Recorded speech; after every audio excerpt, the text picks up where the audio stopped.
This morning regarding a second arrest that's been made in connection to the nightclub shooting in Smith County just weeks ago. The Smith County Sheriff's Office tells us that a second suspected shooter was taken into custody less than 24 hours ago.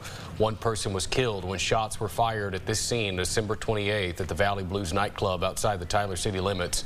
Right now, the identity of the latest person was released just moments ago. Another suspect, 23-year-old Aaron Johnson, was arrested earlier this week and charged with deadly conduct. We'll have much more on this arrest in our later broadcast.